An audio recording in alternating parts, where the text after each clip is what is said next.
Assalamualaikum warahmatullahi wabarakatuh. Jumpa lagi di Jagat Lelembut. Tentunya masih bersama saya Bobby yang akan menceritakan sebuah kisah mistis dan kisah horor. Apa kabar teman-teman semua? Semoga kalian sehat selalu, panjang umur, bahagia selalu, dan sukses selalu. Dan pada kali ini saya akan melanjutkan cerita yang sebelumnya, cerita yang ditulis oleh Roy Sumantri yang berjudul Dendam Arwah Nyai Ronggeng. Bagian kedua. Buat teman-teman yang belum mendengarkan episode sebelumnya, alangkah baiknya mendengarkan terlebih dahulu agar mengerti alur ceritanya. Dan buat kalian semua yang baru bergabung di channel ini, silahkan klik tombol subscribe dan tombol loncengnya agar kalian tidak ketinggalan cerita terbaru dari kami. Oke, tidak usah lama-lama, bagaimana kelanjutan kisah ini? Kita langsung saja menuju ke ceritanya.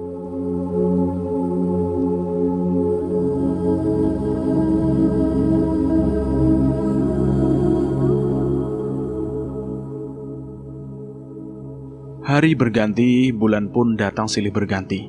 Tiada hari tanpa terlewati di mana ada Surinah, di situ pasti ada Rajudin, sang penakluk. Hingga takdir tidak bisa ditolak, karena seringnya kerjasama terlarang, akhirnya Sunirah hamil. Usia kandungannya sudah beranjak 3 bulan, membuat hati Sunirah resah, gelisah, galau dan merana. Belum ada tanda-tanda Rajudin akan menikahinya. Malah Rajudin seperti lepas kendali. Rajudin mulai mempergunakan pelet tarik sukmanya itu untuk menggaet wanita lain, janda, istri orang. Bahkan teman Sunirah sesama penari ronggeng pun diembat olehnya tanpa mikir perasaan Sunirah. Rajudin hilang kendali sejak memiliki ilmu pelet tarik sukma. Rajudin menjadi durjana, pemetik bunga, janda, perawan. Istri orang tak luput jadi korbannya. Rajudin semakin jauh melangkah, tenggelam dalam lautan dosa. Dendam hatinya atas hinaan para wanita karena fisiknya yang kekurangan dilampiaskan dengan nafsu iblis durjana. Anehnya, para wanita incarannya pun bertekuk lutut tidak berdaya. Rajudin pun bebas lepas dan leluasa menghisap sari madunya. Begitupun Sunirah, si gadis malang, kini jadi korban si penjahat kelamin Rajudin.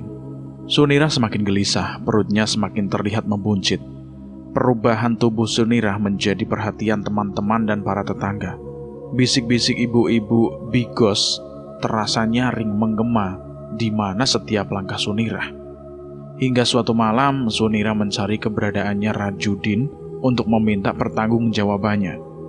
Malam itu Sunirah bertemu Rajudin di pinggir sebuah irigasi di areal persawahan, sekarang menjadi pemakaman umum Cibaduk. Sunirah menangis meminta pertanggungjawaban Rajudin atas anak yang dikandungnya. Dasar Rajudin laki-laki durjana memetik bunga, bujuk rayunya itu meluluhkan hati Sunirah. Gubuk di pinggir irigasi menjadi saksi bisu hempasan dalam desahan nikmat dosa termanis. Derit balai bambu seirama angin malam di area persawahan itu. Cucuran keringat berpadu nikmat tiada kata terlukis. Sunirah terasa lemas, meresapi puncak dosa terindah. Matanya terpejam, peluh membasahi wajahnya. Tiba-tiba seperti kesetanan, Rajudin mencekik sekuat-kuat leher Sunirah. Sunirah sesak tidak bisa nafas, saking kuatnya cekikan Rajudin. Lidah Sunirah menjulur, matanya melotot. Sunirah lemas tidak berdaya.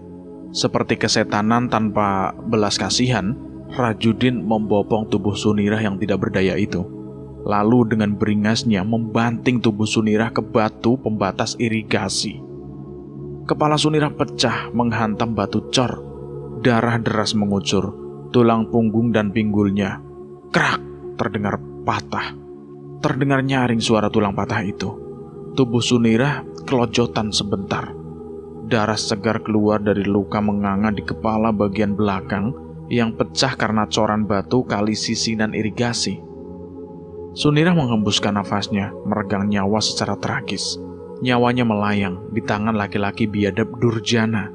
Sunirah, gadis yatim piatu tersebut, menjadi korban nafsu binatang Rajudin yang dibuai oleh dendam.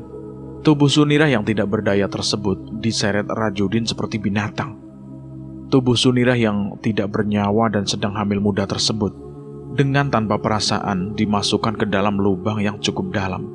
Lubang yang sudah Rajudin buat sebelum Sunirah datang ke tempat tersebut. Setelah tubuh kaku Sunirah dimasukkan ke lubang tersebut, Rajudin dengan cepat menimbun dengan tanah untuk menghilangkan jejak Rajudin menanam pohon serut, seperti tanpa ada rasa penyesalan dan dosa. Rajudin berjalan berlalu meninggalkan tempat tersebut sambil bersiul. Hari berganti, para tetangga Sunirah banyak yang merasa kehilangan. Mereka bingung Sunirah hilang bagai ditelan alam. Para tetangga tiada yang tahu kemana Sunirah itu pergi, karena lokasi jasad Sunirah dipendam jauh dari desa. Seiring waktu berlalu, tak terasa sudah 41 hari kabar kehilangan Sunirah itu. Hujan terus-menerus tiada henti, petir menyambar seakan alam murka. Nan jauh di sana di pinggir irigasi, lubang tempat jasad Sunirah ditanam Rajudin. Tiba-tiba, jeder! Tanah berhamburan, asap hitam mengebul. Petir besar menyambar lubang di mana jasad Sunirah itu terpendam. Suasana hening, rinai hujan tiba-tiba terhenti. Sebuah tangan mencakar-cakar keluar dari lubang bekas sambaran petir itu. Semakin lama semakin jelas. Perlahan-lahan menyembul sebuah kepala berambut panjang yang penuh lumpur dan tanah. Kepala itu terlihat pecah. Luka lebar menganga sehingga isi otaknya putih keluar berceceran, bersama darah yang deras mengalir. Perlahan tapi pasti, sosok itu bangkit dari lubang tersebut. Kondisi tubuhnya sangat memprihatinkan. Selain kepalanya pecah, tulang pinggulnya remuk, serta tulang tangannya pun patah. Sosok itu menengadah ke atas langit. Sedikit-sedikit lumpur yang menutupi wajah pucat itu luntur terkena gerimis. Hujan malam itu seakan ikut menangis menyaksikan jasad Sunirah yang sudah tidak hampir bisa dikenali tersebut.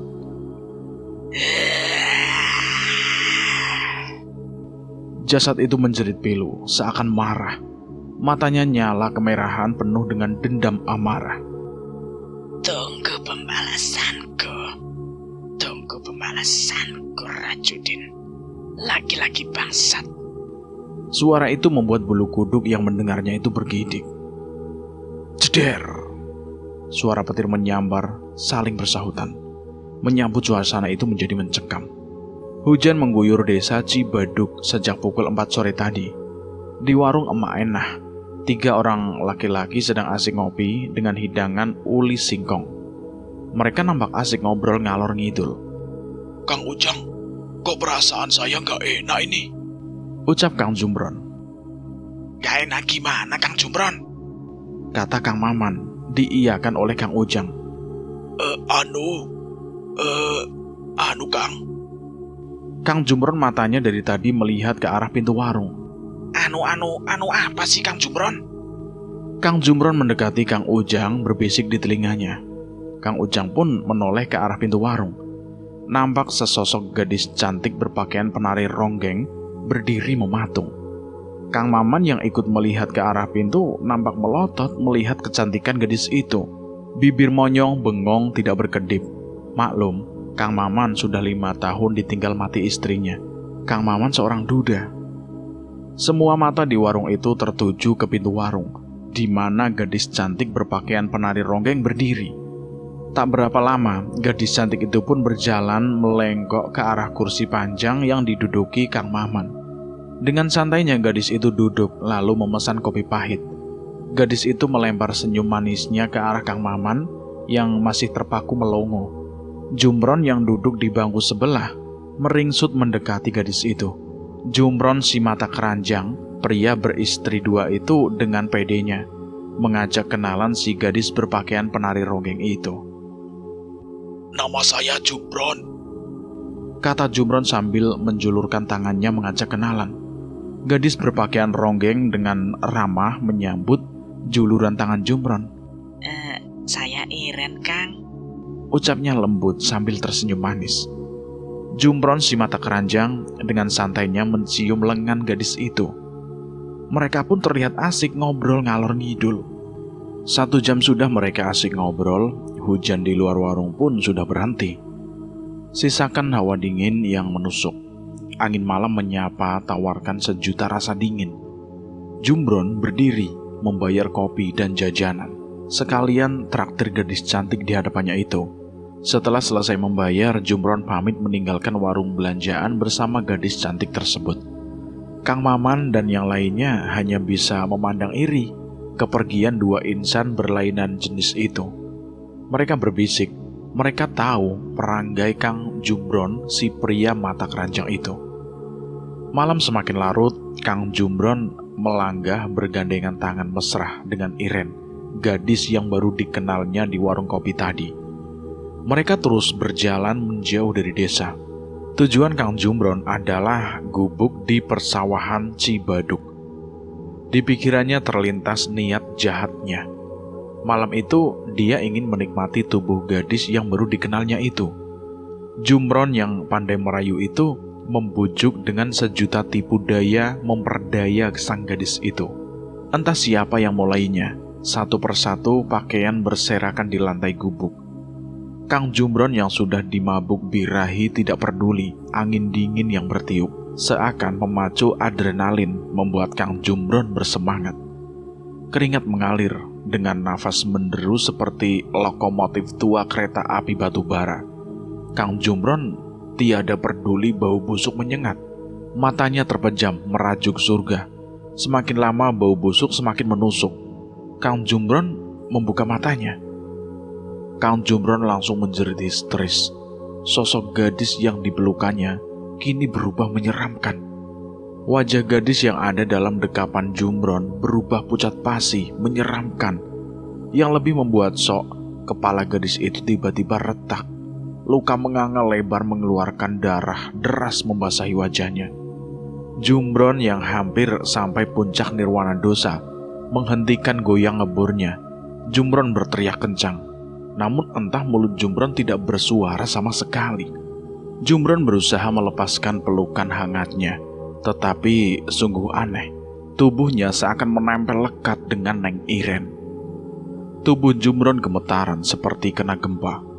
Denggulnya lemas, seakan tidak bertenaga. Siapa kamu sebenarnya? Rengek Jumbron si penjahat kelamin itu menangis, merengek, menghibah. Namun siapa peduli?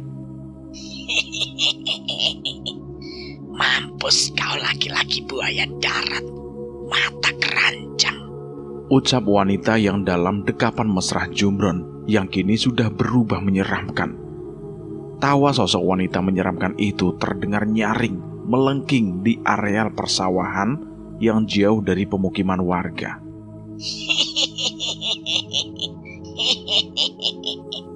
Aku Iren sayangku, aku mati kemarin. Jumbron lemas, tidak berdaya, tidak bergairah. Semangat 45-nya itu hilang seketika, lenyap. Setelah tahu yang digaulinya malam ini adalah hantu penasaran. Jumbron hanya bisa pasrah dalam tangisan tiada daya. Ketika kedua tangan yang kukunya panjang hitam itu mencekiknya. Krek! Suara tulang patah terdengar merdu. Mungkin saking kencangnya cekikan tangan makhluk itu, Jumbron menghembuskan nafas dengan cara tragis. Tulangnya patah, matanya melotot, lidahnya menjulur panjang. Aneh, setelah nyawanya melayang terbang lepas, tubuh bugil Jumbron pun ambruk ke tanah. Sosok wanita korin menjelma dari amarah Sunirah itu tertawa, lalu melayang terbang entah kemana. Tiba-tiba petir menyambar. Hujan pun turun dengan derasnya membasahi tubuh bugil Jumbron yang sudah tidak berdaya itu. Jasad yang tiada daya dan guna setelah ditinggalkan nyawa. Tubuh kaku itu seakan hina seperti seonggok sampah. Hujan begitu deras, petir saling bersautan membuat suasana mencekam. Tiba-tiba, jeder! Petir menyambar pohon randu di samping gubuk. Pohon randu itu roboh menimpa gubuk dan ambruk menimpa jasad Jumbron. Api membakar kayu-kayu balok gubuk yang sudah tua. Apalagi atapnya masih terbuat dari rumbia. Atap gubuk yang terbuat dari rumbia tersebut mudah terbakar. Api melahap tubuh Jumbron hingga menjadi daging bakar. Asap mengepul dari tubuh kayu yang gosong tersebut. Waktu cepat berlalu. Keesokan harinya, warga yang berangkat ke sawah gempar menemukan sosok jasad gosong di antara reruntuhan balok kayu-kayu gubuk dan pohon randu yang sudah gosong terbakar. Warga tidak ada yang mengenali sosok mayat gosong itu. Kabar pun cepat menyebar. Warga dan pegawai desa ramai berdatangan ke TKP.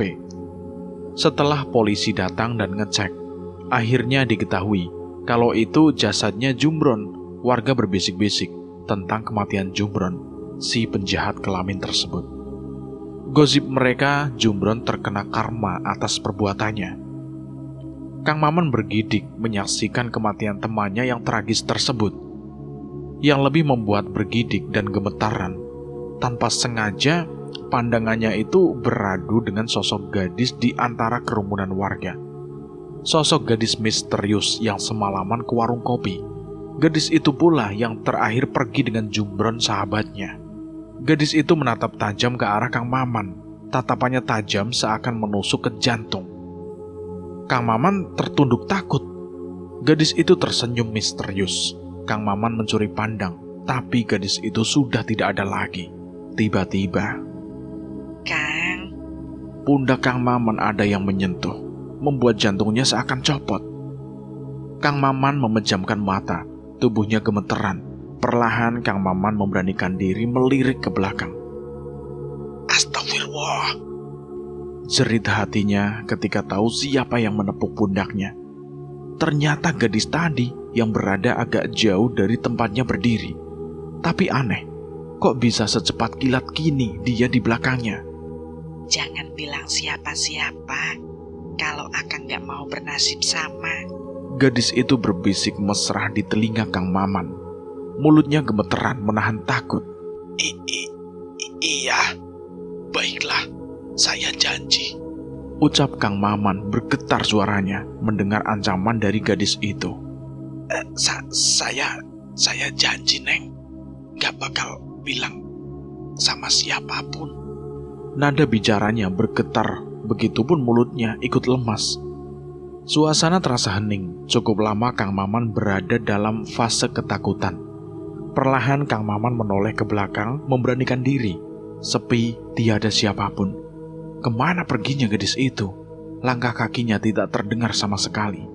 Kang Maman bingung. Dalam hatinya menerka. Mungkinkah gadis itu setan? Hari semakin beranjak siang. Pak Lurah dan petugas berwajib pun sepakat membawa jasad Kang Jumbron ke rumahnya. Karena hasil penyelidikan tidak ada tanda-tanda pembunuhan. Murni tersambar petir dan tertimpa pohon randu besar serta balok gubuk yang roboh. Warga pun bergotong royong menandu tubuh gosong Kang Jumbron bergantian. Sesampainya di rumah, kedua istri Kang Jumbron histeris melihat jasad suaminya yang gosong dan membengkak. Anak-anak beliau yang masih kecil, ada 6 anak dari 2 istrinya juga ikut menangis. Kehilangan orang tua dan seseorang yang tercinta. Selepas bada asar, acara pemakaman selesai. Waktu cepat berlalu meninggalkan sejuta kenangan. Tak terasa malam menjelang. Seperti kebiasaan di kampung tersebut, jika ada warganya yang meninggal, malamnya dilaksanakan tahlilan selama 7 hari. Para tetangga dan rekan ahli kubur datang dan ikut membantu. Suasana rumah Kang Jumbron sudah mulai ramai. Tetangga sekitar sudah pada datang. Kang Maman nampak gelisah. Terkadang dia menoleh ke kiri, ke kanan, kadang ke belakang. Perasaan tidak enak sedari tadi, karena keasikan ngobrol di rumah Kang Jumbron bersama warga yang lain yang tahlilan. Kang Maman pulang larut malam. Tadinya, Kang Maman itu ingin nginap saja di sana sambil menemani yang ngaji. Tapi Kang Maman khawatir dengan kedua anaknya. Semenjak ibunya meninggal 5 tahun yang lalu, Kang Maman bersama kedua anaknya itu tinggal bersama. Imam, anak tertua umur 15 tahun, sedangkan Asih yang bontot berumur 8 tahun. Sehingga Kang Maman khawatir kalau ditinggal lama-lama, apalagi ditinggal nginap. Kang Maman menghentikan langkahnya. Pundaknya terasa berat. Hatinya dia semakin gelisah. Kebun bambu yang terdapat kolam ikan milik Haji Badrudin terkenal angker. Sedangkan jalan ke kebun bambu itulah akses tercepat pulang ke rumahnya di ujung desa. Hati Kang Maman nampak ragu untuk mengayunkan langkahnya. Kang Maman bergidik. Angin dingin seakan membelai rambut tengkuk Kang Maman. Bulu-bulu halus mulai tegak berdiri ketika mencium aroma bunga setaman dan kapur barus.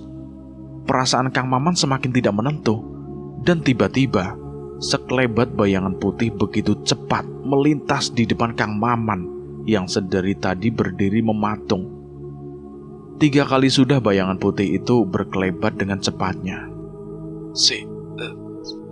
Siapa itu? Bentak Kang Maman bergetar. Aneh, tidak ada suara, hening. Namun tiba-tiba terdengar suara burung hantu yang aneh. Dari mana datangnya? Pundak Kang Maman semakin berat. Aku, Man. Ini aku. Dek. Jantung Kang Maman terasa copot mendengar suara itu. Suara itu khas seorang yang sangat ia kenal. Suara burung hantu semakin menambah suasana mencekam. Entah dari mana datangnya burung hantu itu yang sering dikaitkan orang-orang dengan mistis. Terdengar kembali suara memanggil. Suaranya begitu berat dan serak. Kang Maman semakin ketakutan. Kakinya lemas, gemetar, tidak berdaya. Man. Sakit, Man. Panas. Tolong aku, Man. Suara itu semakin jelas terdengar meminta tolong. Kang Maman begitu hafal suara yang memanggilnya tersebut.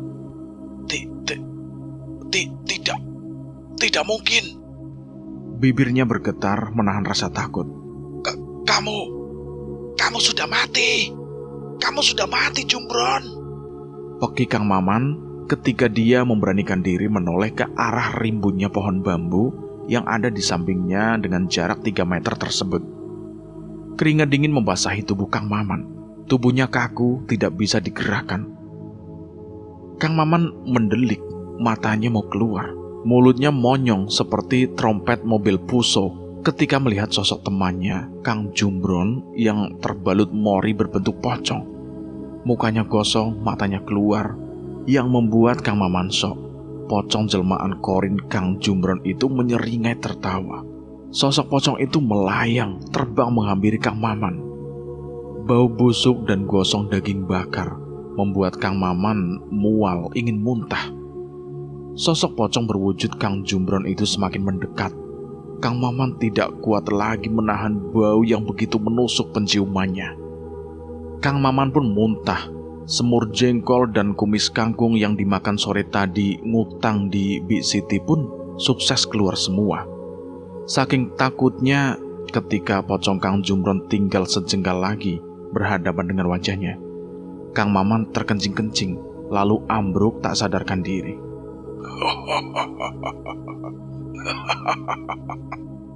Tanpa perasaan, pocong itu tertawa riang, lalu menghilang menjadi asap tipis. Tiba-tiba petir menyambar, hujan pun turun dengan derasnya. Air hujan membasahi tubuh Kang Maman yang tergeletak tak sadarkan diri di bawah pohon nangka. Entah berapa lama, Kang Maman pingsan. Suara pintu rumah Kang Maman diketuk berulang kali. Imam, anak Kang Maman yang paling besar itu, memberanikan diri membuka pintu. Rasa takut menyelimuti, apalagi bapaknya sedang tidak ada di rumah. Namun aneh, ketika dibuka tidak ada siapa-siapa. Imam nampak kebingungan, lalu bergegas menutup pintu itu kembali. Baru juga 2 langkah dia meninggalkan pintu, tiba-tiba suara diketuk kembali datang. Dak, dak, dak, dak. Imam merasa kesal, kembali membukakan pintu itu. Tapi aneh, seperti tadi tidak ada siapa-siapa. Sambil menggerutu, Imam menutup pintu tersebut kembali. Imam kembali membalikkan badannya untuk membuka pintu. Gagang pintu itu digenggam erat. Dengan cepat Imam membukanya. Tapi aneh, seperti tadi tidak ada siapapun. Sambil kesal, Imam menutup pintu setengah dibantingnya. Brak! Imam bergegas kembali masuk ke kamar adiknya. Baru juga Imam masuk ke dalam kamar, kembali pintu depan itu diketuk nyaring, setengah digedor. Dak, dak, dak, dak. Imam tersungut kesal. "Hah, setan kali ya?" ucapnya sambil melangkah kembali.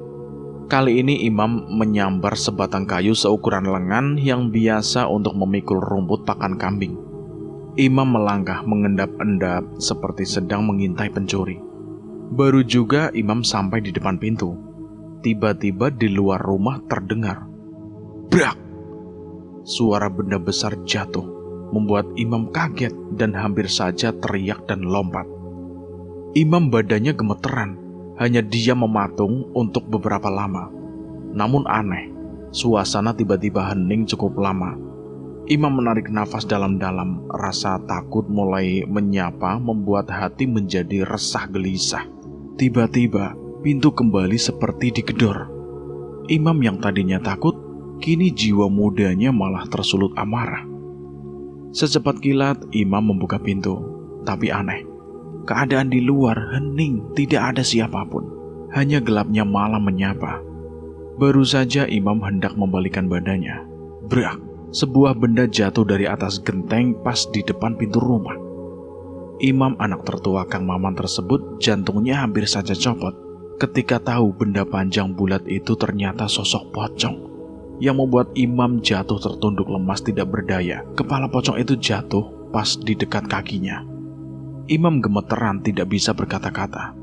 Pocong itu ternyata Korin Jumbron, teman bapaknya, yang sering bertamu ke rumah itu, yang tadi siang dikuburkan mayatnya. Dan Imam juga ikut mengantar ke pemakaman umum. Tanpa komando Jenderal Naga Bonar, karena ketakutan, Imam pun ambruk pingsan. Tubuhnya menindih pocong yang tergeletak di bawah kakinya itu. Angin semakin dingin, sisa-sisa rina hujan masih menetes di dedaunan yang tertiup angin menjelang pagi.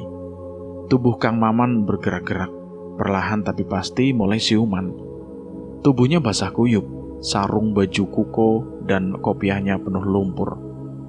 Kang Maman perlahan duduk terdiam, dia menepuk-nepuk pipinya.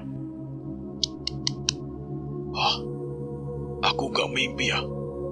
Ini aku gak mimpi kan?" Kang Maman mengingat-ingat kejadian yang dialaminya. Setelah ingat, Kang Maman nampak ketakutan. Dia menoleh ke kanan ke kiri, lalu bangun dari duduknya. Rasa dingin tidak terasa kalah oleh rasa takutnya. Bulu kuduknya meremang ketika dia menengadahkan kepalanya ke atas pohon. Kang Maman menjerit, lari, lalu tunggang langgang tiada peduli sarungnya yang melorot jatuh, memamerkan meriam buntutnya yang peot. Suara tawa menggema. Ternyata ketika wajahnya melihat ke atas pohon nangka, sosok kuntilanak sedang duduk santai sambil nyengir ke arahnya. Kang Maman tidak peduli, dia berlari sekencang-kencangnya. Semak-semak pun diterabas olehnya. Duri-duri dari pohon putri malu yang menggores kulitnya tidak dihiraukan. Nafasnya ngos-ngosan seperti pengamen yang dikejar oleh Satpol PP. Kang Maman berlari tiada tentu arah. Bukannya berlari ke arah rumahnya, Kang Maman berlari menjauh. Kang Maman celingukan, tubuhnya gemeteran. Rasa takut begitu membuatnya hilang kesadarannya. Kang Maman berjalan perlahan memasuki sebuah bangunan seperti rumah tidak begitu besar. Sebuah bangunan ukuran 3x3 meter luasnya. Jantung Kang Maman masih berdetak tidak karuan seperti genderang yang mau perang. Tangan Kang Maman meraba-raba mencari tempat duduk. Suasana bangunan itu nampak gelap. Tangan Kang Maman meraih bantalan batu keramik yang berbentuk kursi panjang. Kang Maman sedikit merasa lega. Beliau pun duduk melepaskan lelahnya. Suasana gelapnya ruangan tersebut membuat Kang Maman tidak bisa melihat apa-apa yang terjadi di tempat duduknya. Tiba-tiba angin bertiup berhembus dingin. Hidung Kang Maman mencium aroma wangi. Kang Maman mengendus-enduskan hidungnya. Betapa kagetnya Kang Maman ketika menyadari aroma tersebut berasal dari aroma dupa. Belum juga hilang rasa kaget karena aroma dupa, tiba-tiba kilat menyambar. Ruangan tersebut pun menjadi terang Kang Maman kaget ketika menyadari dirinya masuk ke makam keramat yang terkenal angker. Belum juga Kang Maman selesai menghela nafas, tiba-tiba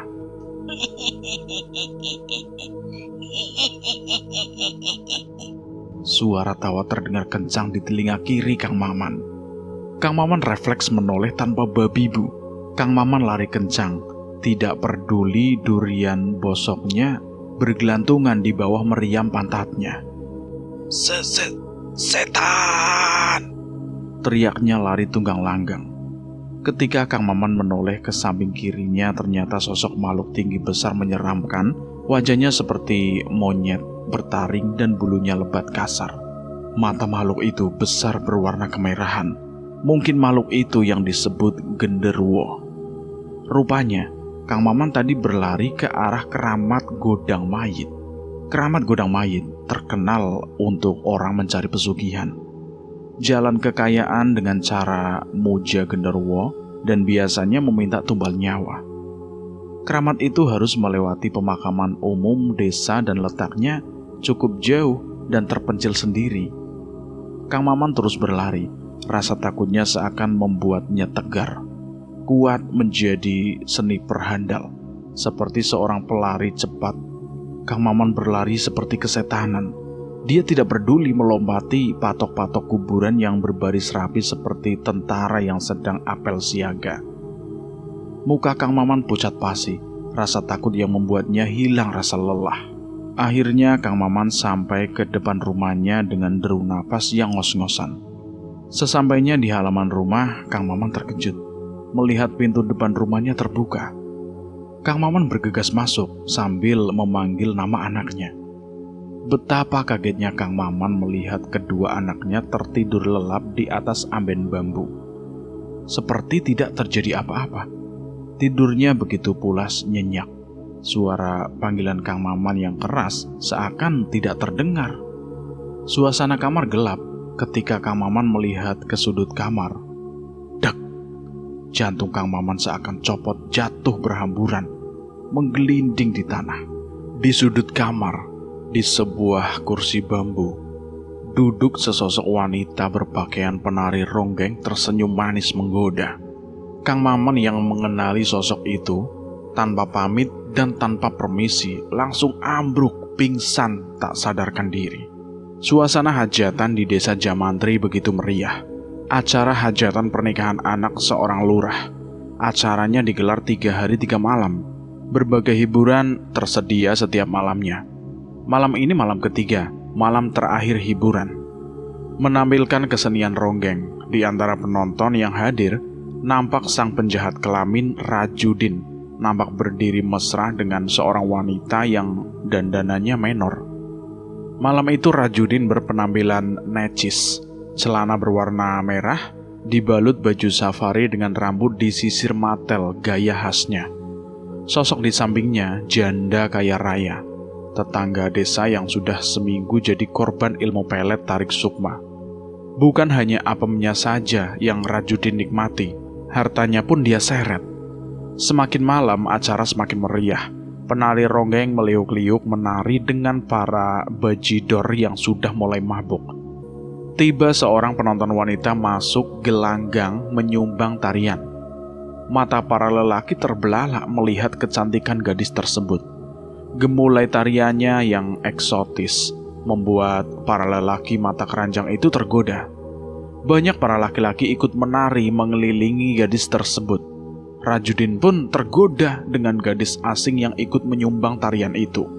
Rajudin memutar otaknya mencari alasan untuk mengajak janda yang bersamanya itu pulang. Rajudin pun akhirnya dapat akal. Rajudin pun berboncengan dengan sang janda kaya dengan motor L2G yang 3 hari lalu dibelikan oleh sang janda kaya itu. Pada zaman itu motor L2G kendaraan mewah. Sesampainya di rumah sang janda, Rajudin beralasan ada perlu perihal pekerjaan. Dia mau menemui temannya di desa lainnya. Padahal hanya akal-akalan Rajudin untuk kembali ke tempat hiburan. Setelah memberi kecupan mesra pada sang janda, Rajudin langsung gaspol motor L2G-nya. Perjalanan memakan waktu sekitar 20 menitan. Di jalan di ujung desa, Rajudin berhenti sebentar. Rajudin membakar kemenyan sambil membaca mantra pelet tarik sukma. Tujuannya, menggait gadis cantik yang tadi menyumbang tarian. Membaca mantra pelet tarik sukma 7 kali, lalu meniupkannya kedua telapak tangannya. Kemudian mengusapkannya ke wajah. Hawa dingin terasa menjalar ke seluruh tubuhnya. Itu menandakan energi ilmu pelet itu mulai manjing atau merasuk. Selesai ritual mantra pelet, Rajudin memacu motor L2G-nya kembali ke area hiburan. Semakin larut malam, suasana semakin meriah. Penari ronggeng tubuhnya meliuk-liuk erotis. Para bajidor masuk semakin royal, menghambur-hamburkan uang saweran itu. Gadis cantik penyumbang tarian pun semakin ramai dikelilingi laki-laki yang ingin menari bersama. Setelah memarkirkan motor L2G-nya, Rajudin dengan kaki yang terpincang-pincang ikut turut serta menari bersama laki-laki lainnya berbaur mengelilingi gadis itu.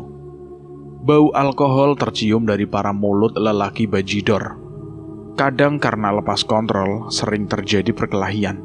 Tiba-tiba sedang asiknya menari sambil mengobrol basa-basi dengan gadis cantik itu, sebuah pukulan mendarat di bibir Rajudin. Rajudin terhuyung lalu ambruk jatuh. Karena kakinya pincang, cacat bawaan lahir, dia tidak seimbang. Hiburan pun langsung dihentikan Pak Lurah. Orang berkerumun, sebagian ada yang membantu membangunkan Rajudin, yang sebagian lagi memegangi seorang laki-laki mabuk yang tubuhnya tinggi besar yang tadi membogem Rajudin. Bogeman yang mantap, dari hidung dan sisi bibir Rajudin keluar darah. Pak Lurah memahami mereka berdua. Akhirnya secara hiburan dilanjutkan setelah Rajudin tidak memperpanjang permasalahan itu. Begitupun lelaki mabuk itu sudah meminta maaf karena tidak kontrol. Rajudin menoleh kanan kiri mencari gadis cantik penyumbang tari yang tadi ngobrol dan biang dari kesalahpahaman tadi. Aneh, gadis itu lenyap seakan ditelan bumi. Sampai acara bubar pukul 2 dini hari, gadis itu tidak nampak batang hidungnya.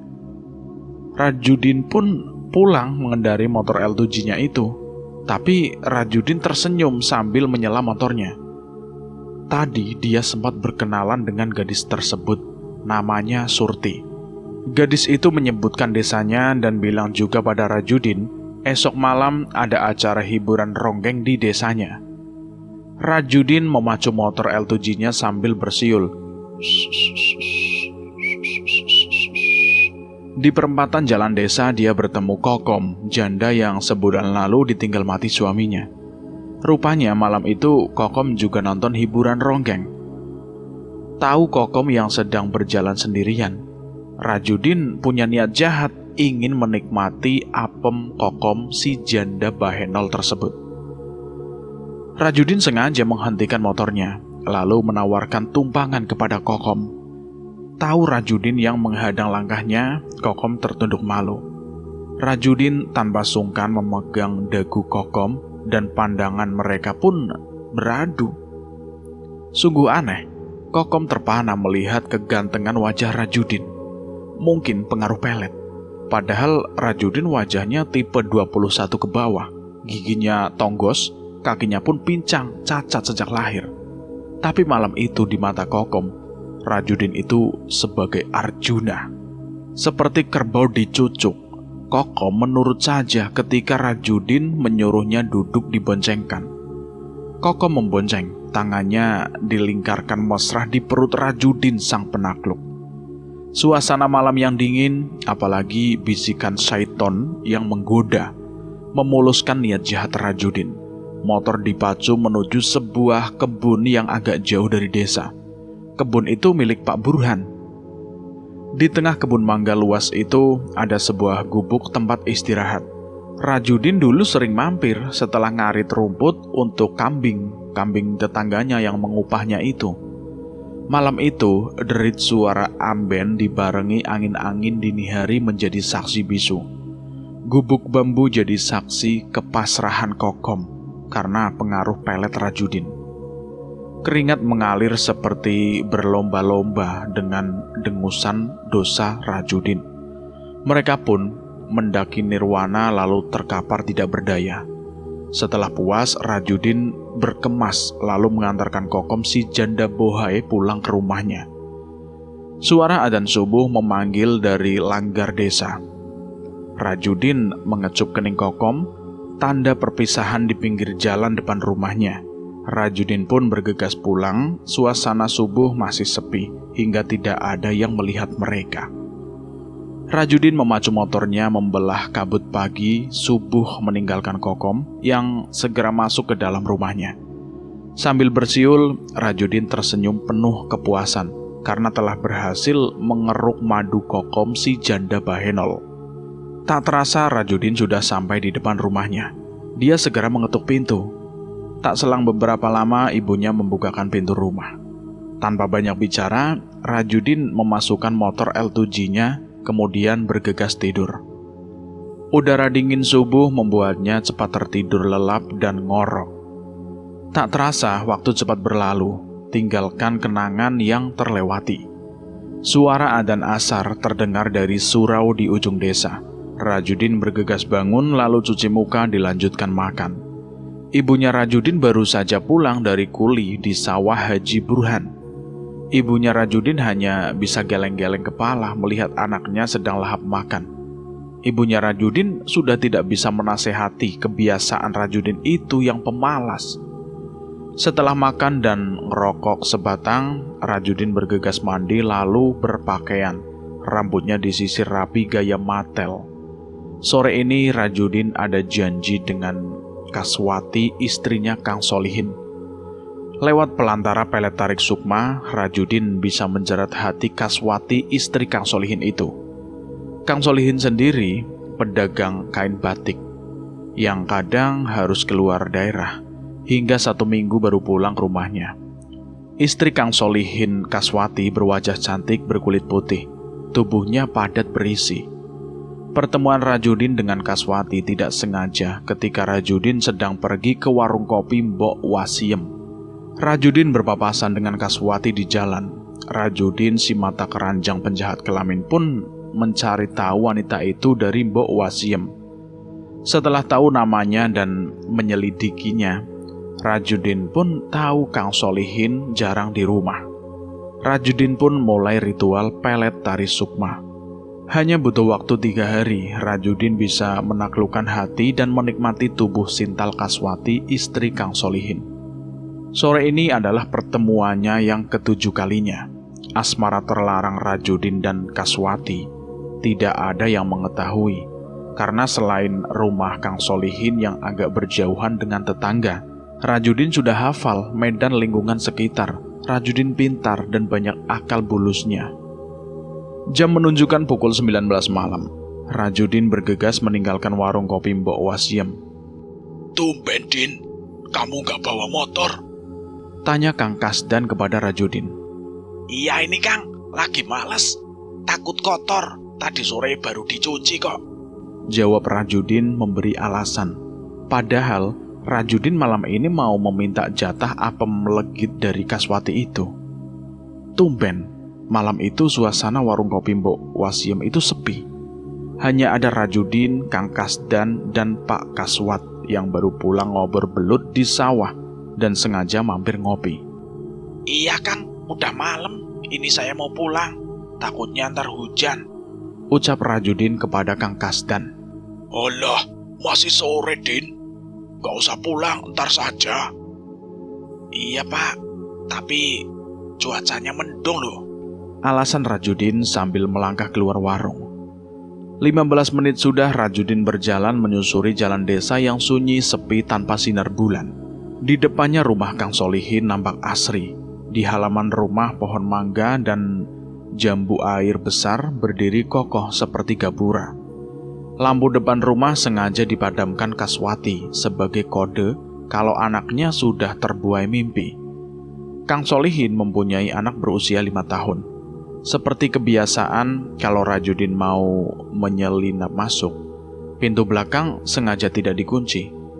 Rajudin melihat sekeliling. Setelah merasa aman terkendali, Rajudin segera menyelinap ke samping rumah yang banyak ditumbuhi pohon bunga. Lalu mengendap-endap masuk lewat pintu belakang. Sesekali Rajudin mengamati sekelilingnya. Setelah merasa aman dengan cepat, Rajudin masuk. Karena sudah hafal kode lampu dipadamkan oleh Kaswati, Rajudin sukses masuk tanpa kendala. Rajudin segera menyelinap masuk ke dalam. Di ruang tengah, Kaswati sudah resah menanti kedatangan pose menantang. Kaswati tubuhnya hanya terbalut kain jarik warna putih dengan rambutnya yang panjang terurai. Sedangkan sang anak sudah tidur di kamar.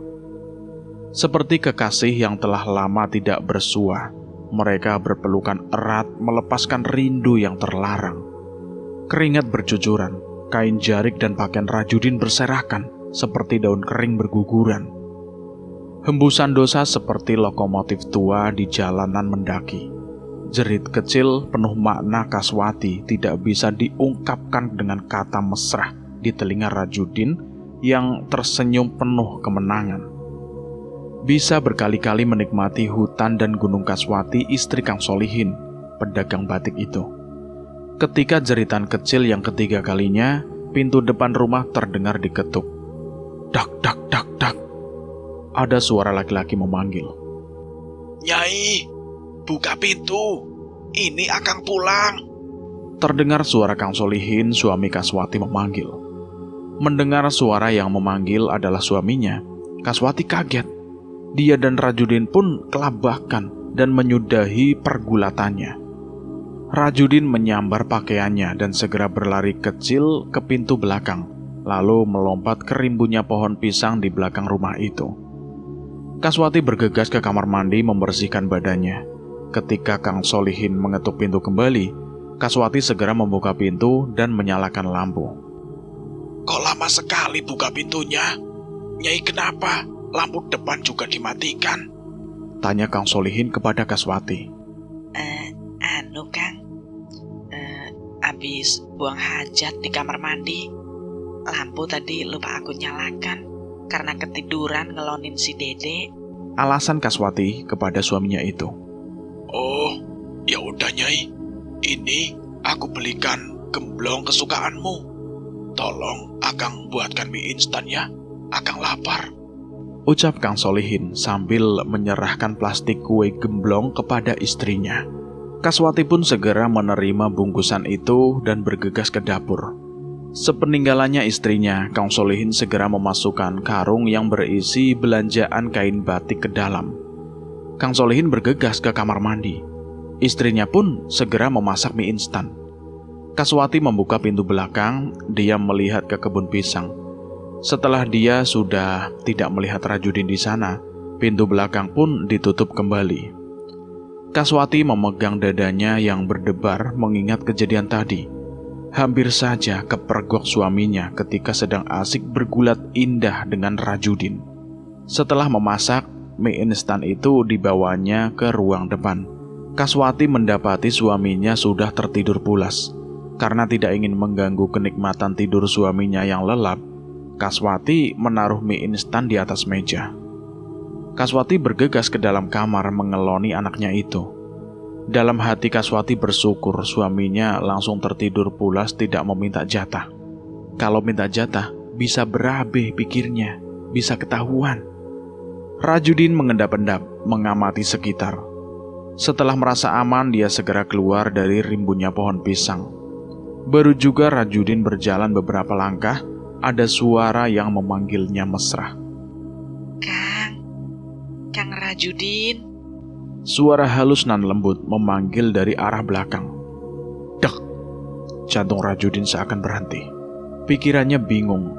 Mungkinkah aksinya tadi di rumah Kang Solihin ada yang memergoki? Rajudin menghentikan langkahnya. Keringat dingin mulai membasahi wajahnya. Kang, ini aku, Iren. Ucap suara itu kembali. Mendengar nama Iren yang disebutkan, hati Rajudin plong. Rajudin pun menoleh ke belakang dengan senyum gembira. Benar saja, ketika Rajudin membalikkan badannya, nampak sesosok gadis cantik, ayu nan rupawan tersenyum manis. Iren, gadis yang beberapa hari lalu kenalan di hajatan Pak Lurah di daerah Jamantri. Mengetahui yang memanggilnya adalah Iren, Rajudin bergegas mendekat dengan khas jalannya yang terpincang-pincang. Akang kok nggak nonton lagi tadi di desaku? Padahal aku nungguin Akang loh. Ucap gadis itu manja. Rajudin tersenyum lalu memberi alasan kalau dia lupa. Padahal malam ini adalah jatah Rajudin mengairi sawah sepetak Kaswati, istri Kang Solihin. Oh iya, Neng. Akang lupa. Tadi ada urusan. Ucap Rajudin bersuah. Loh, malam-malam jalan sendiri, Neng. Mau kemana emangnya? Kang, cari angin saja. Belum bisa tidur. Ucap Iren sambil tersenyum manis menggoda. Sudah malam, Neng. Gimana kalau Akang antar pulang saja? Ucap Rajudin sambil meremas jemari Iren dengan lembut. Iren mengangguk tanda setuju.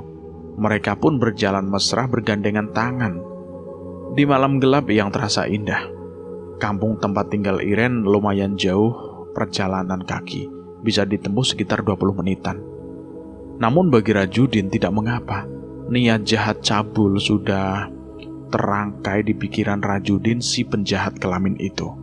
Rumah itu nampak asri, tidak terlalu besar di halamannya berjajar rapi tanaman bunga beraneka warna. Rumah tetangga berjajar rapi seperti rumah-rumah di kompleks perumahan. Namun aneh, kampung itu terasa mati tanpa penghuni. Mungkin karena larut malam, para tetangganya sudah lelap dalam mimpi karena lelah dengan aktivitas siang hari. Ada sedikit keraguan di hati Rajudin ketika pertama memasuki kampung tersebut. Bagi Rajudin tidak terasa asing lingkungan kampung tersebut. Tapi seingat Rajudin, daerah tersebut kebun bambu. Tapi Rajudin tepis pikirannya karena Rajudin sudah punya rencana mesum terhadap Iren. Duduk dulu, Kang. Saya mau buatkan kopi. Rajudin pun duduk di amben bambu dengan pikiran mesumnya. Tak berapa lama Iren kembali dari dapur. Di tangannya membawa secangkir kopi dan sepiring singkong rebus. Yang membuat matanya tidak berkedip. Rupanya Iren sudah berganti baju. Baju yang dikenakan kini baju tidur yang super transparan, yang memamerkan karya indah sang pencipta. Mulus, halus, bening, tanpa ada daleman yang mengganggunya. Rajudin menelan ludah ketika Iren mendekat dan duduk di sisinya.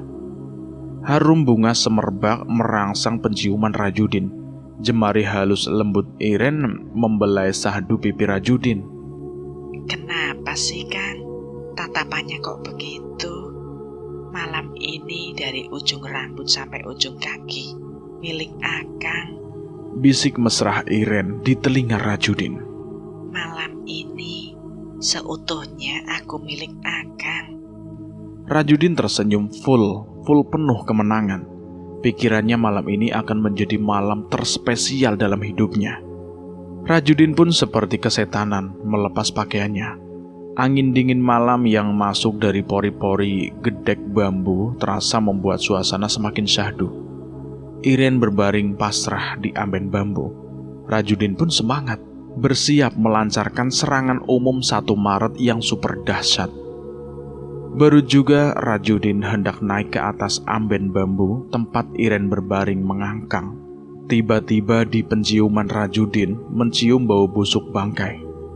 Namun Rajudin tidak peduli, gairahnya sudah sampai puncak gunung Himalaya. Tanpa babi bu atau permisi lagi, Rajudin melancarkan serangannya. Rajudin berpacu dengan melodi, hempasan nada-nada indah terderit amben bambu lantunan irama dosa. Belum juga finish, tiba-tiba Rajudin menjerit keras. Matanya terbelalak melotot. Rajudin kaget, wajahnya pucat pasi. Wajah Iren yang tadinya cantik nan rupawan, kini berubah pucat. Iya, wajah yang sangat Rajudin kenali. Itu wajah Sunirah. Di situ Rajudin gemetaran. Tubuhnya lemas, lunglai seketika. Tulang-tulang di tubuhnya seakan lepas semuanya. Rajudin sangat ketakutan. Tiba-tiba tubuhnya terpental jatuh terjerembab ke tanah. Iren yang kini setelah berubah wujud aslinya menjadi Sunirah, perlahan bangkit, tubuhnya melayang, kakinya tidak menyentuh tanah. Wajah pucat itu perlahan terbelah lebar. Darah keluar dari luka dari kepala yang hancur. Bau anjir dan bangkai begitu menusuk hidung. Rajudin mual tidak lama muntah. Betapa kagetnya Rajudin. Muntahannya ternyata binatang kecil putih yang bergerak menjijikan. Ternyata belatung. Rajudin bergidik ngeri. Tawa Sunirah menggema membuat Rajudin semakin lemas tubuhnya. Kau harus mati malam ini, laki-laki durjana. Teriak Sunirah sambil terbang melayang. Secepat kilat kini sudah ada di hadapan Rajudin yang jatuh tertunduk. Ampun sayangku, ampun. Pekik Rajudin ketika kedua tangan hantu Sunirah itu mencekik leher Rajudin. Terasa perih ketika kuku tajam hitam Sunirah itu menyentuh leher Rajudin. Suara tercekik leher Rajudin. Tubuhnya terangkat, kakinya kelojotan. Rajudin sudah tiada berdaya, pasrah menjemput ajalnya. Suara tawa Sunirah menggema.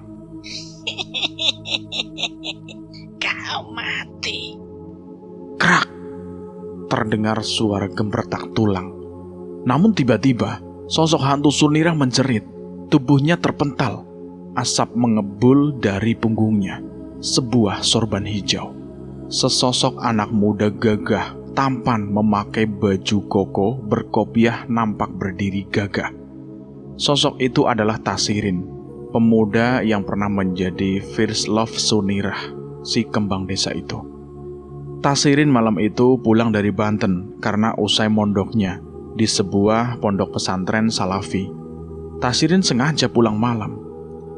Malam perjalanan pulang itu, Tasirin melihat seorang laki-laki sedang dicekik sosok makhluk menyeramkan. Secepat kilat, Tasirin menyabetkan sorban hijaunya yang sudah dialiri energi ilmu gaib Asma Suryani, hijib petir. Terselamatkanlah sejenak nyawa Rajudin, sang penjahat kelamin itu. Makhluk menyeramkan berwujud arwah gentayangan Sunirah itu bangkit kembali, lalu melayang terbang ke atas rimbunnya pohon bambu. Tawanya membuat bulu kuduk berdiri. Tatapannya tajam, laksana burung hantu mengincar mangsa ke arah Tasirin yang berdiri tenang, santai, tapi penuh waspada. Sementara itu Rajudin masih tergeletak pingsan, tidak berdaya. Suasana hening seperti hati yang sedang galau ditinggal sang pujaan hati. Dibarengi jeritan kencang memekakan telinga, makhluk seram melayang itu menukik menyambar ke arah kepala Tasirin. Iling Beliung, sang ustadz muda yang baru turun gunung setelah 20 tahun menyelesaikan mondoknya di beberapa pondok di daerah Banten. Tasirin bukan lagi Tasirin yang dulu masih ABG waktu berkasih dengan Sunirah kembang desa. Kini Tasirin menjelma menjadi sosok ganteng, gagah, berwibawa, dengan cambang panjang, rambut gondrong berjenggot tipis. Ustadz muda yang sudah kasipuh ku pangarti, kabungkus ku paweruh. Tasirin sudah teruji ilmu zohir dan batinnya. Bus! Serangan cepat, mendadak dan ganas. Kuku hitam tajam makhluk menyeramkan itu dengan mudah menghindari Tasirin. Segera menjatuhkan dirinya dibarengi gerakan silat tendangan langit. Kaki Tasirin sukses menghantam dada makhluk tersebut. Terdengar suara bak dan jeritan pilu menahan rasa sakit. Tubuh makhluk tersebut terpental jauh menghantam pohon pisang kluthuk. Tasirin segera memutar kakinya, langsung lompat bangkit. Tubuhnya begitu ringan seperti pemain akrobat di sirkus-sirkus. Tasirin segera melompat menerjang ke arah makhluk seram yang tadi terjatuh itu, sambil membaca asma ilahi, Allahu Akbar. Sorban hijaunya disabetkan ke arah makhluk menyeramkan yang masih terbaring di tanah. Sejengkal lagi sabetan sorban hijau Tasirin menghantam, terdengar suara ledakan disusul asap putih menggumpal. Tasirin segera melompat menghindari gulungan asap putih yang menyambut serangannya itu. Ilmu seni meringankan tubuh yang dipelajari di Pondok Pesantren Al-Hidayah, Cipasir, Banten, sungguh bermanfaat untuk tubuh Tasirin yang ringan dan melayang. Baru juga kaki Tasirin menginjakkan tanah, hawa panas menyambar cepat dari arah belakang. Wush! Sebuah bola api sebesar durian montong meluncur deras menyambar pada Tasirin.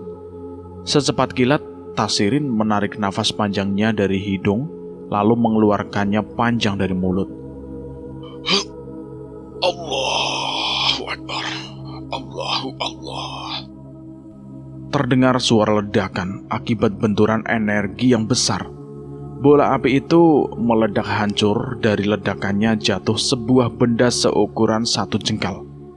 Tasirin bergegas memungut benda tersebut. Ternyata sebuah pring hitam. Di ujungnya diikat kain mori berlumuran darah segar. Sihir santet pasaran mayit. Gumam Tasirin setelah melihat benda di tangan tersebut.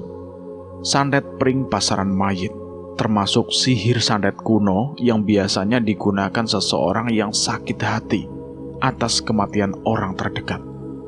Dan untuk membalaskan dendam si mayit biasanya ada ritual khusus, dan bambu keranda mayitnya serta kain mori yang dipakai sebagai medianya.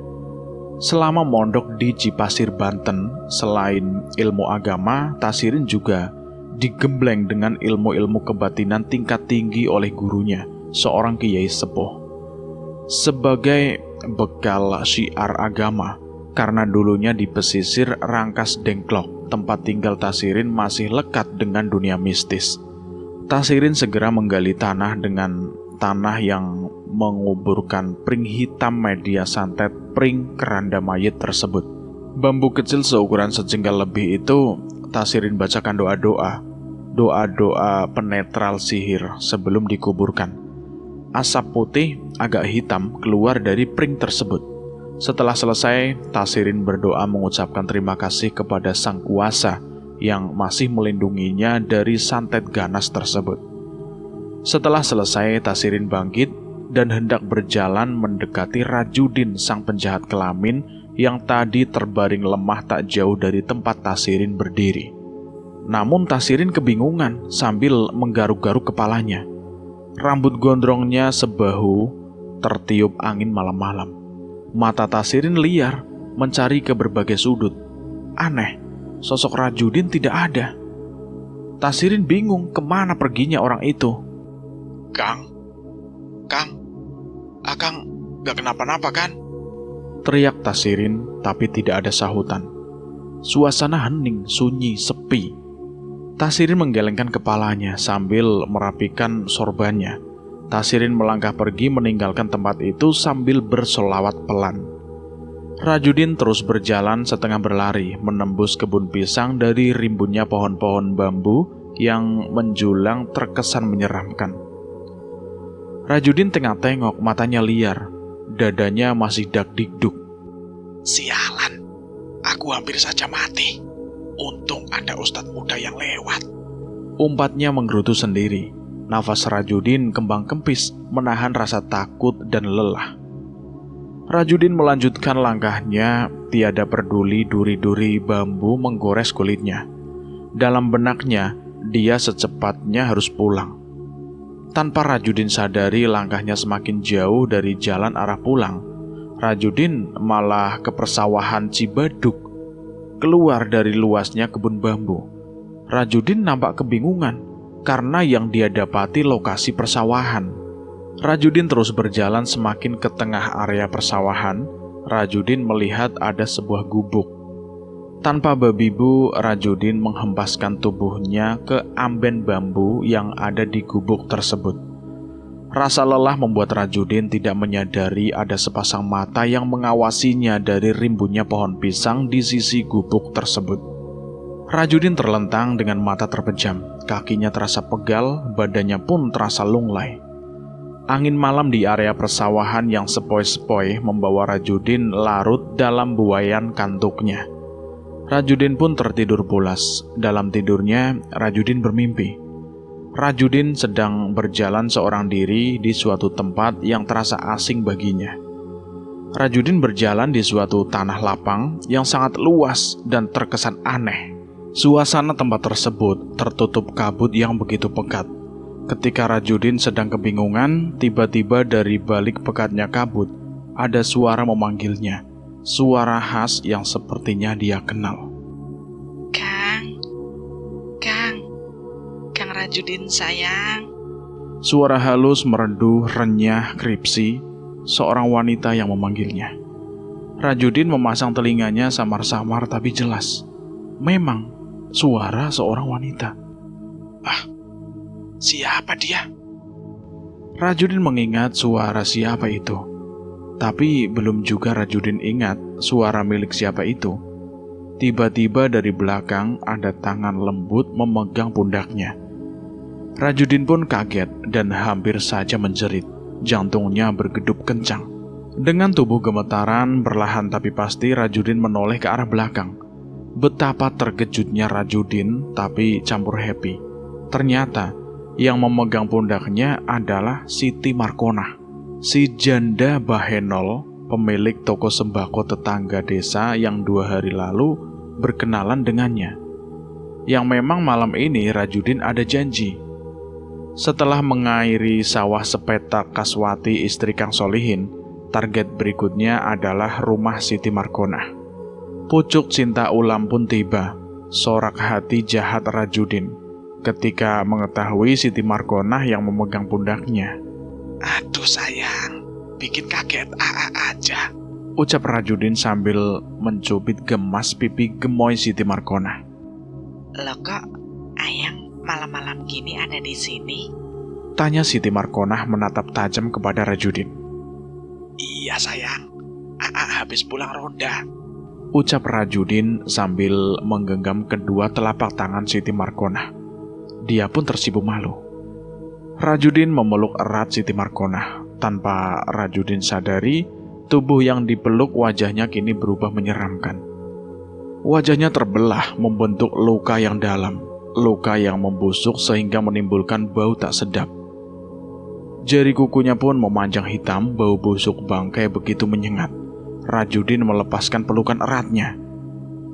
Dan betapa terkejutnya ketika menyadari wajah Siti Markonah telah berubah. Yang ada di hadapannya kini sosok yang amat dikenalnya, Sunirah. Rajudin menjerit keras ketika secepat kilat kuku tajam hitam Sunirah merobek perutnya. Lalu dengan kejamnya, tangan itu menarik hati Rajudin keluar. Darah segar memuncrat. Rajudin menjerit ngeri. Tidak! Rajudin terbangun. Dia duduk di pinggir amben bambu. Nafasnya ngos-ngosan tidak beraturan. Keringat dingin membasahi sekujur tubuhnya. Rajudin meraba perutnya, tapi nampak biasa. Rupanya aku mimpi serem. Gumam Rajudin menghela nafas panjang. Dari pohon pisang yang berkerumun dari sisi gubuk, ada sepasang mata menyala merah sedari tadi mengawasi. Perasaan Rajudin tidak enak. Tengkuknya terasa berat. Bulu-bulu halusnya bergidik tegak. Jantungnya tiba-tiba berdebar kencang. Tiba-tiba terdengar suara burung hantu dari pohon randu yang berdiri tegak tak jauh dari gubuk di mana Rajudin duduk. Perasaan Rajudin semakin tidak enak. Rajudin pun bangkit dari duduknya dan berniat bergegas meninggalkan tempat tersebut. Baru juga 3 langkah dia berjalan, dari balik rimbunnya pohon pisang ada suara halus memanggilnya. Kang Rajudin. Rajudin menghentikan langkahnya. Ia pun menoleh ke arah suara yang memanggilnya. Rajudin matanya terbelalak. Badannya gemetar lemas setelah tahu yang memanggilnya. Di antara rimbunnya pohon pisang berdiri Anggun Sunirah yang nampak cantik dengan pakaian ronggengnya. Sosok Sunirah tersenyum menyeringai, mengerikan dengan tatapan tajam menusuk jantung. Tidak, tidak. Ampun Nyai. Kau sudah mati. Teriak Rajudin dengan mimik wajah yang sangat ketakutan. Tubuh Rajudin meringsut mundur. Dia tancap gaspol berlari sekuat tenaga. Namun aneh, Rajudin seperti hanya berlari di tempat. Mari sayangku, apakah sudah tidak kangen lagi dengan tubuhku?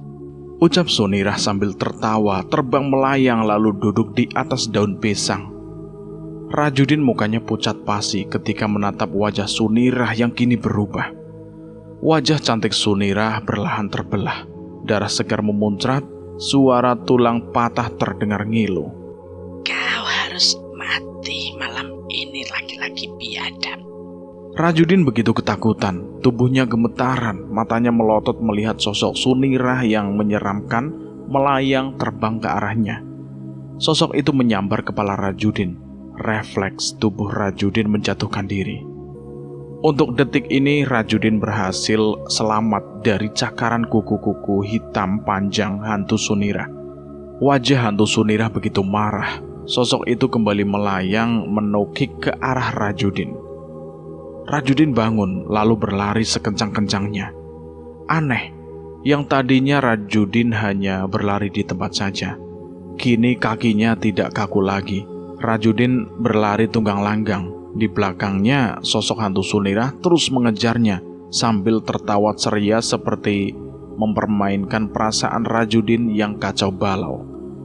Karena tidak hati-hati, Rajudin terjatuh. Terdengar suara teriakan pilunya menyayat hati yang mendengarnya.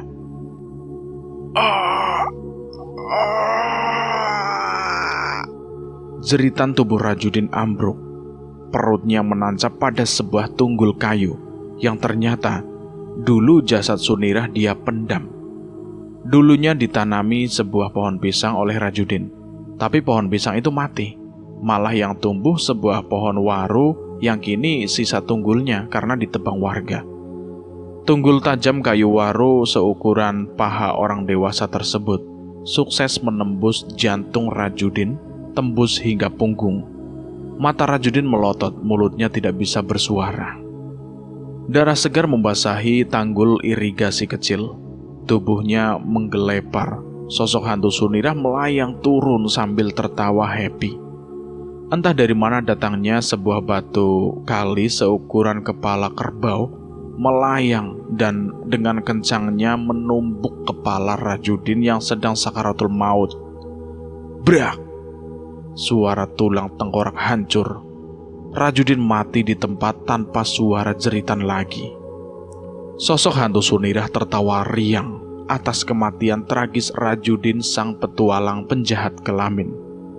Sosok hantu Sunirah cukup lama berputar-putar mengelilingi jasad Rajudin.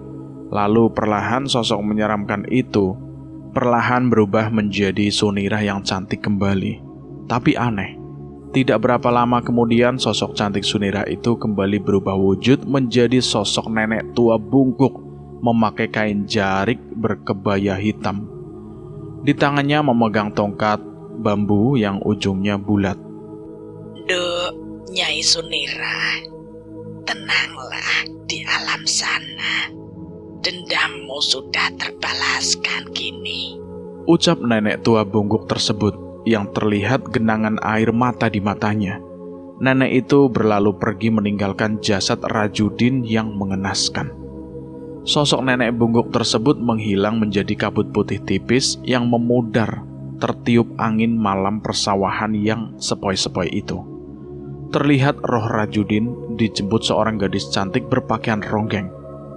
Rajudin dan Sunirah pun bergandengan mesra berjalan di atas air irigasi, lalu hilang seperti kabut. Bagaimana menurut teman-teman? Sebenarnya siapa nenek bungkuk itu? Mari kita lanjut. Jadi yang ganggu saya tadi siapa, Pak?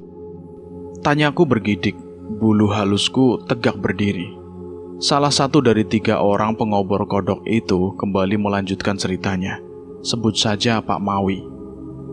Setelah Ibu Sunirah meninggal, Sunirah diangkat anak oleh Mak Karsih. seorang dukun beranak dari desa sebelah. Dan ternyata, selain sebagai dukun beranak, Mak Karsih juga seolah ahli supranatural. Lewat gemblengan beliau, Sunirah diajarkan ilmu-ilmu pelet dan dibekali susuk Nyi Ratu. Sehingga Sunirah menjadi penari ronggeng yang laris dan banyak laki-laki tergila-gila. Namun susuk Nyi Ratu yang dipakai Sunirah kalah pengaruhnya oleh ilmu pelet Tarik Sukma Rajudin yang selaku di bawah bimbingan Mbah Amin. Sebelum kematiannya, hari naas Sunirah berterus terang pada ibu angkatnya itu, Mak Karsih, kalau dia sedang hamil anak Rajudin. Dan malam ketujuh kematiannya yang tidak ditemukan jasadnya, warga menyangka Sunirah kabur dari desa. Firasat Mak Karsih mengatakan ada hal yang tidak beres, sehingga Mak Karsih pun melakukan ritual ajian pasaran 7, ilmu langka yang memanggil dulur si jabang bayine sedulur batin Sunirah. Hingga Korin Sunirah pun datang dan menceritakan semua kejadian yang dialaminya. Dan Korin tersebut berpesan agar membalaskan dendamnya. Korin itu juga berpesan agar tidak mencari jasad wadaknya. Mak Karsih beberapa kali mencoba mencelakai Rajudin dengan kiriman ilmu santetnya, namun selalu gagal. Rupanya, Mbah Amin juga memberi pegangan sebuah cundrik Nogogeni, sehingga serangan ilmu santet Mbah Karsih itu tidak mempan. Barulah pada malam naas tersebut, keris Nogogeni rupanya tertinggal di rumahnya, sehingga dengan ajian Maleh Warno, Mak Karsih bisa menuntaskan dendam Sunirah. Aku mengangguk mendengar penjelasan bapak tua tersebut. Masih ada yang mengganjal di hatiku. Aku pun bertanya kembali. Lalu, kenapa sosok Sunirah tadi menggangguku, Pak? Tatapku tajam pada mereka bertiga. Bapak yang lebih muda itu tersenyum lalu menjelaskan. Ceritanya begini, Jang. Rupanya karena Mak Karsih tidak punya keturunan, bahkan kematian Mak Karsih juga misterius. Mak Karsih ditemukan warga yang hendak mengurut anak bayinya, meninggal dalam keadaan duduk di dapur menyender tiang bambu dengan keadaan mata melotot dan lidah menjulur. Makanya warga sependapat penampakan gangguan di pemakaman umum Cibaduk adalah perwujudan perewangan Mak Karsih yang menyerupai Sunirah untuk menyesatkan dan menimbulkan fitnah. Aku mengangguk mengerti mendengar penjelasan ketiga orang bapak tukang obor kodok tersebut. Coba, Jang. Motornya dicoba lagi, coba dites. Ucap bapak tua yang sedari tadi mencoba memperbaiki motorku. 3 kali aku selah, alhamdulillah, motor L2G ku pun hidup. Aku merogoh kantongku mengeluarkan beberapa lembar uang, namun mereka serentak menolak halus. Hanya minta ditinggalkan saja rokok. Akhirnya, aku tinggalkan rokokku dan berpamitan serta berterima kasih pada mereka bertiga. Aku memacu motorku perlahan dengan pikiran yang masih terbayang-bayang kejadian tadi. Begitulah akhir cerita Sunirah. Dendam arwah Nyai Ronggeng. Bagaimana menurut teman-teman tentang cerita ini? Silahkan tulis di kolom komentar. Buat kalian semua yang belum mendengarkan episode sebelumnya, alangkah baiknya mendengarkan terlebih dahulu agar mengerti alur ceritanya. Dan buat teman-teman semua yang sudah mendengarkan ini sampai habis, semoga kalian sehat selalu, panjang umur, bahagia selalu, dan sukses selalu. Dan buat kalian yang baru bergabung, silahkan klik tombol subscribe dan tombol loncengnya agar kalian tidak ketinggalan cerita terbaru dari kami. Dan saya mohon maaf jika ada kesalahan kata. Saya pamit undur diri. Wassalamualaikum warahmatullahi wabarakatuh. Jagat lelembut.